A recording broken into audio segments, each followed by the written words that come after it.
नमस्कार, स्वागत है आपका जी बिजनेस में। मैं हूं दीपक डोभाल और आप देख रहे हैं आपकी खबर आपका फायदा। लगातार बढ़ती महंगाई को देखते हुए आरबीआई ने रेपो रेट को 4% से बढ़ाकर 4.40% कर दिया है। रेपो रेट बढ़ने से आने वाले दिनों में आपके होम लोन, कार लोन की ईएमआई में बढ़ोतरी हो सकती है। आरबीआई गवर्नर ने कहा है कि ग्लोबल इकोनॉमी की स्थिति बिगड़ती जा रही है, अर्थव्यवस्था पर महंगाई का दबाव बरकरार है। दिलचस्प ये है कि जब पिछले महीने क्रेडिट पॉलिसी आई थी तब तक सब काबू में था, महंगाई की दर 6% पर थी, मगर क्रेडिट पॉलिसी से ठीक एक हफ्ते बाद आई महंगाई दर ने रिजर्व बैंक की नींद उड़ा दी।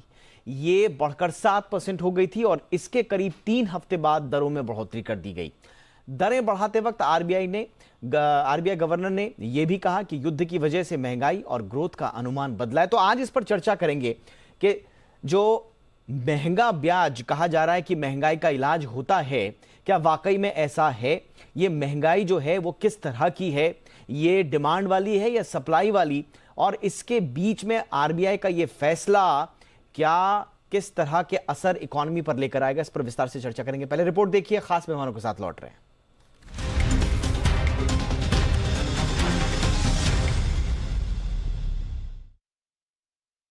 The Monetary Policy Committee voted unanimously to increase the policy repo rate by 40 basis points, by 40 basis points to 4.40% with immediate effect. The jump in fertilizer prices and other input costs has a direct impact on food prices in India. और इस वक्त ज्यादा बातचीत के लिए हमारे साथ बेहद खास मेहमान हम जुड़ चुके हैं। आपका परिचय आज के मेहमानों से करा देते हैं। हमारे साथ हैं अजय बग्गा सर, जो कि चेयरमैन हैं element platforms and market expert भी हैं साथ में। बहुत बहुत स्वागत है आपका बग्गा सर शो पर। और हमारे साथ हैं पेरूज खंबाटा साहब, जो कि चेयरमैन हैं रसना के और सीआई से भी जुड़े हुए हैं। पेरूज सर, आपका भी बहुत बहुत स्वागत है। बग्गा सर, चर्चा की शुरुआत आपसे ही करना चाहेंगे। रिजर्व बैंक ने जो आज सरप्राइज दिया है सर, क्या ये एक्सपेक्टेड था और इसकी वाकई में क्या जरूरत थी? और सबसे बड़ी बात जो कहा जा रहा है बग्गा सर कि महंगाई इससे काबू में आएगी, पूरा का पूरा प्रिटेक्स जो बताया गया है महंगाई को, तो क्या वाकई में महंगाई काबू में आएगी?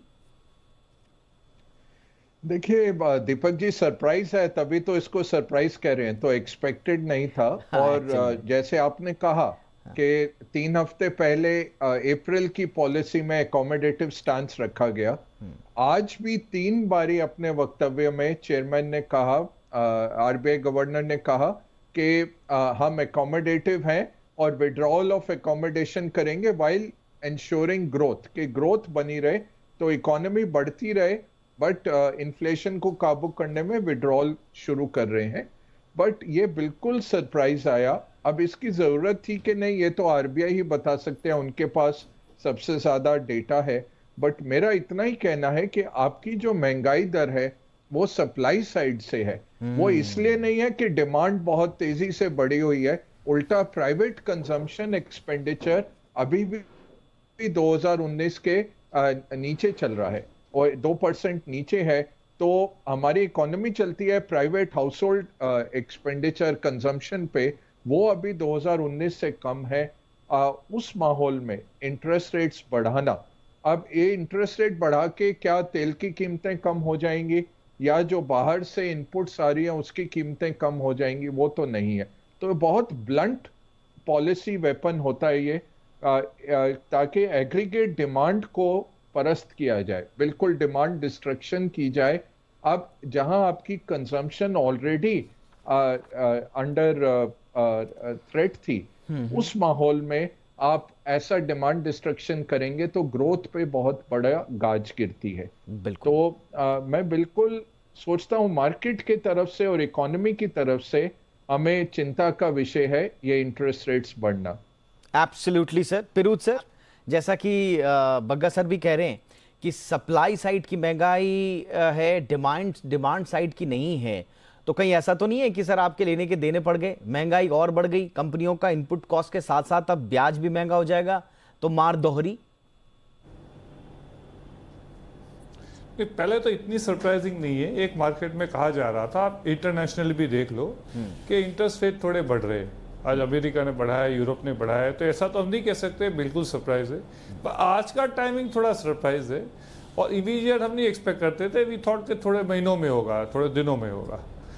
अब coming to the problem on hand, एक चीज़ तो 100% सही है, बग्गा साहब ने बोला कि जो फ्यूल लेड इन्फ्लेशन है उससे तो इससे फर्क नहीं पड़ेगा।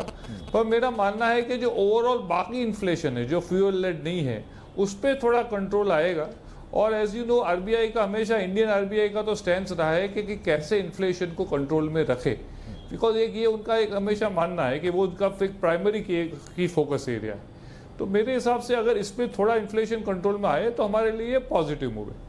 अभी आपका स्पेसिफिक क्वेश्चन है कंपनियां क्या करेगी, कंपनियां का नुकसान बढ़ेगा।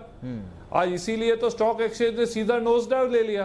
आप देखेंगे काफी कंपनियों ने नोज डाउन लिया है। मेरा पर्सनल मानना है कि ऑलरेडी कंपनियां इन्फ्लेशन पूरा पास ऑन नहीं कर रही है। आज हमारी खुद की कंपनी में 30%, 40% भी काफी कीमत की इन्फ्लेशन बढ़ा है, पर हमने कस्टमर से 5-6% लिया ज्यादा, 8% लिया ज्यादा, काफी प्रोडक्ट में नहीं लिया, तो हम तो बेयर कर रहे हैं। अब इंटरेस्ट कॉस्ट का भी बर्डन आ जाएगा, तो मेरे हिसाब से कंपनी के मार्जिनों पे प्रेशर आएगा और ये डेफिनेटली शेयर मार्केट पे इफेक्ट करेगा। ये एक डेफिनेट मूव है, पर कितना इन्फ्लेशन को कंट्रोल करेगा वो तो अभी टाइम ही बता सकता है। तो मेरा थोड़ा मानना है कि इससे थोड़ा इन्फ्लेशन कंट्रोल में आएगा। ओके, आपने शेयर मार्केट की बात करी और आज बग्गा सर से मैं जरा इसको जरूर पूछूंगा, क्योंकि ऐसी चर्चाएं थी बग्गा सर की ये एक्सपेक्ट किया जा रहा है कि फेड भी ब्याज दरें बढ़ाई गई और ये भी कहा जा रहा है कि एफआईएस तो पैसा निकाल रहे हैं और ज्यादा पैसा फिर निकाल रहे हैं, तो शायद आरबीआई ने वो प्रीएम्प्ट करके दरें बढ़ा दी इधर ताकि उसको थोड़ा सा बैलेंस किया जा सके। क्या ये सच ऐसा है? आरबीआई ने इस बात को मद्देनजर रखा होगा बग्गा सर? देखिए, आप एक डिफरेंशियल बना के रखते हैं जहां से आपको निवेश आता है। अब हम देख रहे हैं जापान का जिस तरह से येन 130 की तरफ गया, क्योंकि उन्होंने ज्यादा इंटरेस्ट रेट को काबू करने में रखा है। और हम ये कहते हैं कि एक इम्पॉसिबल ट्रिनिटी होता है सेंट्रल बैंक्स का। आप करेंसी को अगर काबू में करने चाहेंगे तो इंटरेस्ट रेट बढ़ाने पड़ेंगे, इंटरेस्ट रेट्स को अगर आप समतल रखना चाहेंगे तो आपकी करेंसी ऊपर नीचे रहेगी, आप और मनी सप्लाई, तो तीनों चीजें इकट्ठी आप नहीं कर सकते। तो आज आरबीआई ने क्या कहा है कि हम जो डिफरेंशियल है, क्योंकि आज फेड 50 बेसिस पॉइंट, आज 11:30 रात को भारत के टाइम उनकी घोषणा आने की पूरी उम्मीद है, लगभग 99% प्रोबेबिलिटी है कि फेड 50 बेसिस पॉइंट बढ़ाएगा।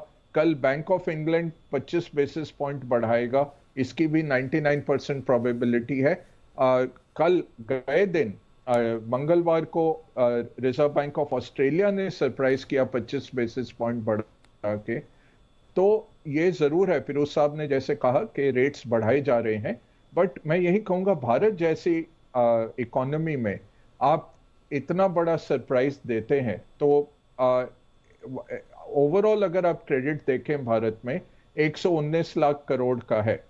अब उसके ऊपर 40 बेसिस पॉइंट से ज्यादा कल से बढ़ जाएगा।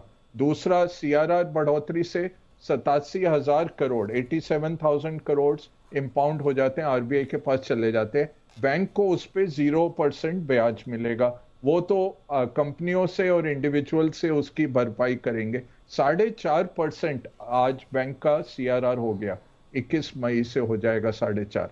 तो ये सब बैंक की प्रॉफिटेबिलिटी हिट करता है। स्टॉक मार्केट के लिए इशू है। गवर्नमेंट सबसे बड़ा बोरोवर इस देश में कौन है? गवर्नमेंट है, भारत सरकार है। ऑलरेडी 50% रेवेन्यू इंटरेस्ट पेमेंट में जाता है। ऐसे माहौल में इंटरेस्ट रेट और बढ़ाए जाएंगे। आपके पास विकल्प था, आज के दिन में 50% अगर आप तेल की कीमत देखें, पंप पे जो कीमत है वो सेंट्रल और स्टेट गवर्नमेंट्स का वेरियस टैक्सेस हैं, आप उधर से घटा सकते थे। आप फूड सब्सिडी, जो टारगेटेड सब्सिडी चल रही है गरीब तबकों को, वो दी जा सकती थी। मटेरियल्स अगर दीपक आप देखें, पिछले एक महीने में कॉपर नीचे गया है, एल्यूमिनियम नीचे गया है, जिंक नीचे गया, आयरन ओर नीचे गया है, स्टील 3% बढ़ा है पिछले महीने से। और खाद्य पदार्थों में तो हम सक्षम है, सिर्फ एडिबल ऑयल्स में दिक्कत है, वो आप जीरो ड्यूटी करिए और विकल्प ढूंढिए, राइस ब्रांड लगाइए, रेपसीड ऑयल ओवरनाइट आप लिटरली 3 महीने में आप बना सकते हैं। पाम ऑयल में 5 साल लगते लगते हैं पेड़ बनने में, वो इतना जल्दी नहीं होगा। तो बहुत विकल्प हैं और ये बहुत ब्लंट पॉलिसी स्टेटमेंट किया गया आज। ठीक है, अब आरबीआई के पास सबसे ज्यादा डेटा है, हमें मान के ही आगे चलना है और हमें अपने बिजनेस प्लान आज चेंज करने पड़ेंगे, इतना ही डिफरेंस है। बिल्कुल। और सरप्राइज कई तरह के होते हैं, लेकिन सरप्राइज को हैंडल करने की क्षमता कितनी है, जिसका आपने जिक्र भी किया, उतनी वो सरप्राइज हैंडल करने की क्षमता क्या भारतीय अर्थव्यवस्था में, इंडियन इकोनॉमी में है या नहीं, ये एक बड़ा सवाल है। बहरहाल जैसा जिक्र किया अभी, जो घर बनाने का जो मटेरियल है उसमें बेतहाशा हमने देखा है कि बढ़ोतरी हुई है। राजन बांडेलकर साहब हमारे साथ जुड़ चुके हैं, नरेटको के प्रेसिडेंट हैं। बांडेलकर साहब, बहुत बहुत स्वागत है आपका। अब सर, आज की जो स्टेटमेंट आया है आरबीआई की तरफ से, अब उसमें रियल एस्टेट पे कहा जा रहा है कि दो तरफा मार पड़ेगी। एक मार तो बिल्डर के लिए तो ऑलरेडी जो महंगा था अब और महंगा होगा, आप लोगों के लिए भी कर्जे वगैरह महंगे होंगे, बायर के लिए तो अब कर्जा महंगा हो ही गया है। तो कैसे हैंडल करेगा रियल एस्टेट आरबीआई के इस कदम को? सर, वो गाना है ना, सुख भरे दिन बीते रे भैया अब दुख आए हो रहे। तो वो सच होता लग रहा है। हालांकि मैं थोड़ा इसको पॉजिटिव में देखता हूँ। हाँ। क्योंकि हम ये चीज सोचना चाहिए कि आरबीआई ने इतने महीनों, मतलब करीब करीब 1.5 से 2 साल तक रेपो रेट को कांस्टेंट रखा हुआ था। और सी आरबीआई की तरफ से अगर अपन सोचे तो उसके पास दूसरा कोई चारा ही नहीं, क्योंकि इन्फ्लेशन दिन पर दिन बढ़ रहा है। अगर इन्फ्लेशन को कंट्रोल नहीं करे तो हम सिर्फ अपनी इंडस्ट्री के बारे में सोचने के बगैर पूरी जनता के बारे में और पूरे देश के बारे में सोचो तो 100% ये हम सबको पता लग ही रहा था। अगर आप देखो तो जितने भी फाइनेंशियल इंस्टीट्यूशंस थे, एक्सपर्ट्स थे, वो हर टाइम से कह रहे थे कि you always be prepared for a hike in repo rate. So it is not a surprise. मतलब मेरे जो मित्र आज है वो जो बोल रहे हैं कि ये बहुत गलत हुआ, 100% गलत हुआ। क्योंकि क्या होता है कि बोलते हैं ना कि अच्छे दिन है, अच्छे दिन जा रहे और दुख आ रहा है तो किसी को भी नहीं अच्छा लगता है। But this was expected. See हम तो ये चाहते हैं कि आज मैं आपको बोलता हूँ कि डेवलपर की बेचारे की हालत ऐसी होती है कि हर आदमी को, आम आदमी के लिए सिर्फ सूर्योदय होता है। डेवलपर को सूर्योदय के साथ साथ एक नया कुछ ना कुछ प्रॉब्लम आता है। सिर्फ यही प्रॉब्लम नहीं, ये तो हम तो कहते हैं कि इतने महीनों हमको इसके अंदर रेपो रेट कांस्टेंट था, उससे हम बहुत ही खुश थे। आज इसका पॉजिटिव एंगल ये होगा कि जो हम हर तरफा चिल्ला रहे कि सीमेंट के स्टील रेट बढ़ रहे हैं, स्टील के रेट बढ़ रहे हैं, तो हम चाहते हैं कि इसके हिसाब से उन पे कंट्रोल आ जाए। पहले तो बढ़े नहीं, और जो बढ़े हुए हैं बेमिसाल बढ़े हुए हैं। मतलब अगर आप देखो कि 40-45 हजार था, वो 80 हजार के ऊपर पहुंच गया, तो आज वो करीब करीब 65 हजार तक आके रुका हुआ, वो और कम आ जाए। हम चाहते हैं कि स्टील का, हमें भी पता है कि स्टील का रेट बहुत जल्दी कम नहीं होने वाला, लेकिन इससे पॉजिटिव मेरे को ये दिख रहा है कि ऑटोमेटिकली उनको भी एक लगेगा कि इन्फ्लेशन कम होने के लिए ये आरबीआई ने कदम उठाया। अगर उन्होंने जो आज सिर्फ कहने के लिए बहाना बता रहे हैं कि यूक्रेन और रशिया का वॉर, यूक्रेन और रशिया का वॉर खत्म हो जाएगा, तो ये तुरंत थोड़ी खत्म करने वाले। तो ये कम होने की मुझे एक उम्मीद दिख रही है। बोलते हैं ना कि वो आशा की किरण कहीं ना कहीं दिख रही है, आशा की किरण। लेकिन एक बड़ा सवाल यह है कि रियल एस्टेट में धीरे धीरे रिकवरी लौट रही थी और बड़ी शानदार तरीके से डिमांड आ रही थी। अब उस डिमांड पर, उस रिकवरी पर क्या एक ब्रेक लगेगा? कितने समय का लगेगा? ये ऐसे सवाल हैं जिसको एक छोटे से ब्रेक के बाद पूछेंगे। बने रहिए हमारे साथ। तीनों मेहमान हमारे साथ हैं। लौट रहे हैं छोटे से ब्रेक के बाद।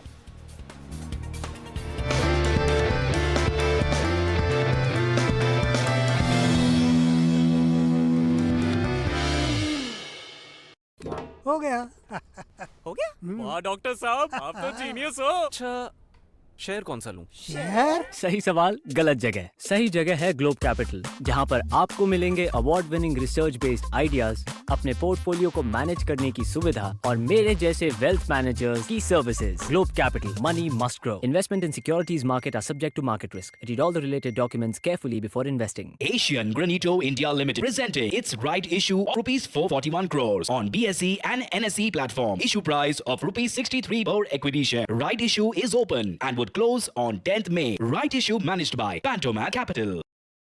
दंत कांति से हमने करोड़ों लोगों को दांतों की लंबी उम्र का वरदान दिया। वही दंत कांति एडवांस है दांतों की सुरक्षा का ब्रह्मास्त्र। दंत कांति एलोवेरा तथा दंत कांति मेडिकेटेड है दांतों की सेंसिटिविटी का साइंटिफिक सॉल्यूशन।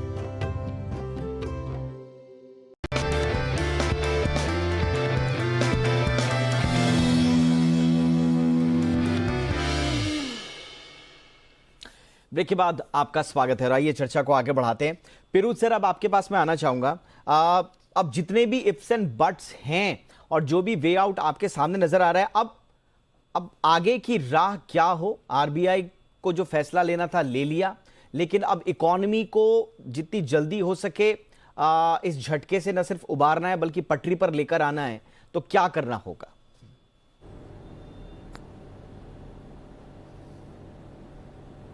पिरूज सर, मेरा सवाल आपसे सर। मुझे लगता है पिरूज सर तक हमारी आवाज नहीं जा पा रही है। बग्गा सर, आपकी नजर में अब वे आउट क्या करना होगा? नहीं, देखिए, बाकी तो सरकार ले रही है मेजर्स और ये लॉन्ग हॉल है। शॉर्ट तरीके का जो काम करना था वो 2020 में हो गया, अब लॉन्ग हॉल है। अच्छी बात क्या है, इंडिया का ग्रोथ डायनामिज्म बरकरार है। जो मुझे चिंतित करती है बात कि प्राइवेट कंजम्पशन नहीं बढ़ रहा, तो लोगों की जेब में पैसा नहीं है। एक तरीका है, सरकार ने जो सेफ्टी नेट किया है, जो खाद्य पदार्थ सीधा लोगों को जा रहे हैं, वो बहुत अच्छा एक। IMF की भी रिपोर्ट इस पे आई कि उससे भूखमरी बिल्कुल कम हो गई भारत में, हर एक को एटलीस्ट खाद्य पदार्थ पहुंचे। बट अब जरूरत है कि लोगों के कंजम्पशन बढ़ाने के जरिए बढ़ाए जाएं, और रूरल डिमांड जो है दीपक, वो पिकअप नहीं कर रही, और उसके कारण हम देख रहे हैं कि कंपनियों की बैलेंस शीट्स पे भी असर पड़ रहा है, जो रूरल डिमांड पिकअप नहीं आ रहा है। तो ये थोड़े पेचीदा मामले हैं, बहुत शॉर्ट टर्म में ज्यादा हल नहीं है और इसका पेन बेयर करना पड़ेगा। बट ओवरऑल इकोनॉमी का ग्रोथ डायनामिक है, 6-6.5% इस माहौल में भी ग्रोथ जरूर भारत में आ जाएगी। अब चाहिए क्या कि स्टेबिलिटी ऑफ पॉलिसी लाई जाए जो चल रही है, और थोड़े सेक्टर्स को अगर कुछ टैक्स कट्स दिए जाएं जिससे कि जॉब्स क्रिएट हो सके, जिससे कि और वेलोसिटी इकोनॉमी की क्रिएट की जाए, ये बहुत जरूरी रह जाता है। और सबसे बड़ी बात तेल है, तेल की कीमत अगर कम करी जाए, उसका मल्टीप्लायर इफेक्ट पूरी इकोनॉमी में आ जाता है। बहुत हाई लेवल्स पे तेल की कीमतें आ गई हैं। बिल्कुल, और सबसे बड़ी बात यह है कि इसमें पूरा का पूरा जो और कॉम्प्लेक्स हो गया है, इसमें जो स्टेट वर्सेस सेंटर का जो एक नया आपस में इनकी रस्साकसी शुरू हुई है, अब ज़्यादा हाई टाइम है कि वो फिलहाल जो डिफरेंसेस हैं उनको पीछे करके कैसे तेल की कीमतों पर कम करने पर काम किया जाए, तो ज़्यादा फिर बात बन पाएगी। पिरूज सर, जो मेरा सवाल राजन सर से बातचीत करते हुए जो मैं कह रहा था कि रिकवरी एक शानदार मोड में आ ही रही थी, और अभी भी हमने बहुत सारे सेक्टर्स में देखा कि हम शानदार डिमांड भी थी, रिकवरी भी आ रही थी, लेकिन फिर भी अभी हम प्री पैंडेमिक लेवल पे बहुत सारे सेक्टर्स में नहीं पहुंचे हैं। ऐसे में आरबीआई का ये फैसला कुछ ना कुछ रिपरकशंस लेकर आएगा, उनको पार पाने के लिए हमें क्या करना होगा सर? पहली बात मेरा मानना है कि जो फूड प्राइसेस में काफ़ी बढ़ोतरी हुई, जो आरबीआई ने एक प्रोजेक्शन डाला था कि फूड इन्फ्लेशन इतना होना चाहिए, उससे भी फूड इन्फ्लेशन ज़्यादा बढ़ रहा है। तो ये हिसाब से मैं ये जो रेट हाइक को तो मैं सपोर्ट कर रहा हूँ, बिकॉज एक चीज़ के लिए फ्यूल को बाजू में रखते हैं। आज इंडिया का जो आम आदमी भी फूड से जीता है, तो मेरे हिसाब से ये एक पॉजिटिव चीज़ है कि उन्होंने की है। अब जो पूरा डिस्कशन बाकी चल रहा है कि फ्यूल प्राइस का क्या उकेल है, मेरे हिसाब से मैं हमेशा कहता मानता हूँ कि जीएसटी में फ्यूल को इमीडिएटली ला देना चाहिए, क्योंकि इससे क्या हो रहा है, कंपाउंडिंग इफेक्ट हो रहा है। अगर मेरे ट्रांसपोर्ट में फ्यूल लगता है, वो फ्यूल पे तो मेरे को इनपुट क्रेडिट नहीं मिल रहा है। आज मैं इलेक्ट्रिक ड्यूटी खरीद देता हूँ इलेक्ट्रिसिटी पे, उस पर मेरे को फ्यूल इंक्रीज नहीं मिल रहा है। हमारी फैक्ट्री में डीजल लगता है, उसको इनपुट क्रेडिट नहीं मिल रहा है। तो इससे क्या हो रहा है, एक कास्केडिंग इफेक्ट हो रहा है। और जीएसटी का हमेशा मतलब होता है कि हमेशा कास्केडिंग इफेक्ट ऑफ टैक्स नहीं हो। और इसमें कौन कौन नुकसान किसका हो रहा है? कस्टमर का हो रहा है, क्योंकि ये हम लोग को इन द एंड तो कस्टमर को पास ऑन करना है। तो मेरे हिसाब से फ्यूल को इमीडिएटली जीएसटी में लेने की जरूर है, और इसके लिए एक स्पेशल मीटिंग बुलाई जाए जीएसटी काउंसिल की। और अभी ये इश्यू का स्टेट क्या शेयर करेगा, फ्यूल सेंटर क्या करेगा, ये एक फॉर्मूला उन पे है, वो फॉर्मूला नक्की कर ले। पर उसके लिए कस्टमर क्यों भूखे? सही बात। तो ये मेरा पर्सनल मानना है। और सेकंड है कि फ्यूल का टैक्स को कैप होना चाहिए। एक एड वैलोरम परसेंटेज पे होता है, तो जब भी इंटरनेशनल रेट बढ़ते रहते हैं तब वो परसेंटेज बढ़ता रहता है। आज बैरल अगर $50 है और आप 20% टैक्स ले रहे हो, और बैरल $100 हो जाता है, आप 20% टैक्स ले रहे हो, तो अल्टीमेटली बहुत नुकसान हो जाएगा। मेरे हिसाब से कैप रखना चाहिए कि इससे ज्यादा फ्यूल नहीं होगा, अदरवाइज जब फ्यूल बढ़ता रहेगा टैक्स भी बढ़ता रहेगा। अब मेरे को पता है कि फ्यूल का बैरल का कॉस्ट, रॉ फ्यूल का हमारे हाथ में नहीं है, पर जीएसटी तो हमारे हाथ में कंट्रोल करना। तो इसका पूरा कास्केडिंग इफेक्ट हो रहा है इकोनॉमी पे, और मेरे हिसाब से इन्फ्लेशन ज्यादा इसके कारण इंक्रीज हो रहा है, ये जो कास्केडिंग इफेक्ट हो रहा है। और जो फ्यूल कंपनियां हैं वो तो और उनका मार्जिन बढ़ रहा है। बिल्कुल। हालांकि सरकार ने बार बार सफाई भी दी और लेटेस्ट जो बयान भी आया है सेंटर की ओर से कि हम तो तैयार हैं, हमें कोई प्रॉब्लम नहीं है, लेकिन सारा का सारा जीएसटी का जो मसला है वो स्टेट की वजह से अटका हुआ है। अगेन सेंटर जो है स्टेट पे बात डाल रहा है, पर आप जैसा कह रहे हैं और कई एक्सपर्ट्स पहले भी बोल चुके हैं कि इस मसले पर एक अलग से एक स्पेशल टॉक्स इनिशिएट की जानी चाहिए और जीएसटी के दायरे में कैसे लाया जाए इस पर अब बहुत ही गंभीरता से विचार किया जाना चाहिए। बहरहाल राजन सर, आपसे मेरा वही सवाल, आपको नहीं लगता है कि जो रिकवरी जो शानदार मोड में आ रही थी उस पर कोई ब्रेक लगेगा क्या सर? और क्या जो सेंटिमेंट बना हुआ था, हमने देखा बहुत सारे अच्छे रिजल्ट्स आए, इनफैक्ट जो महंगे घर हैं उनकी जो बिक्री हमने देखी बीते कुछ महीनों से शानदार रही है। कल के हमारे पास रिपोर्ट्स आए हैं जिन लोगों ने गृह प्रवेश किया है अक्षय तृतीया के मौके पर, एक सेंटिमेंट शानदार पॉजिटिव टर्न आउट हुआ था, लेकिन रिकवरी में क्या कोई बाधा आएगी सर सरकार के आरबीआई के इस फैसले से? आपके सीधे सवाल पे सीधा जवाब नहीं आएगा। उसका रीजन है, अगर आपने देखा तो अप्रैल महीने में ही स्पेशली अगर आप महाराष्ट्र में देखो तो इतने अच्छी सेल हुई कि जो शायद कितनी सालों के बाद उस महीने में अप्रैल महीने में हुई, और दर महीने में हर मंथ में आप देखो ईयर ऑन ईयर ये बेटर ही करते जा रहा है। सर इसका क्रेडिट सबसे पहले तो कोरोना पैंडेमिक को जाता है, क्योंकि कोरोना पैंडेमिक की वजह से हर इंसान को लगा कि अपना खुद का एक मकान होना चाहिए। मैं आपसे हर चैनल में हर मेरे जो भी वक्तव्य होता है उसमें कहता हूं कि अगर आप घर के गृहिणी को पूछो कि आपको सोना चांदी चाहिए या घर चाहिए, तो वो अपना खुद का सोना चांदी घर का निकाल के दे देगी, बोलेगी मुझे पहले मकान चाहिए। तो ये बहुत अच्छा हुआ है। दूसरी बात देखो, आज क्या होता है कि आज इतने लंबे अरसे तक रेट ऑफ इंटरेस्ट कम रहा है, तो वो जो लोगों को था, और ये जो रेट ऑफ इंटरेस्ट जो कम हुआ है कि इसके अंदर जो बढ़ा हुआ है, इसका नो डाउट कि बैंक इसको इमीडिएट बढ़ाएंगे, लेकिन बैंक को भी पता है कि जैसे इमीडिएट बढ़ाएंगे तो बैंक को भी इफेक्ट होगा। तो सारे बैंक तुरंत के तुरंत नहीं बढ़ाएंगे, क्योंकि जिनको भी बैंक के अंदर भी आज जो बिजनेस आ रहा है उसको लेने के लिए इंटरनल कंपटीशन बहुत है। अगर आप देखो हर बैंक ने उसके हिसाब से रखा हुआ है। तो मेरा बेसिक मानना है कि उतना इमीडिएट इम्पैक्ट नहीं आएगा। हालांकि दूसरा, हम सब मिलकर प्रे करें कि अभी अगले महीने में मानसून आ रहा है, तो अगर मानसून अच्छा आ जाएगा तो इसका जो इम्पैक्ट उतना नहीं आएगा।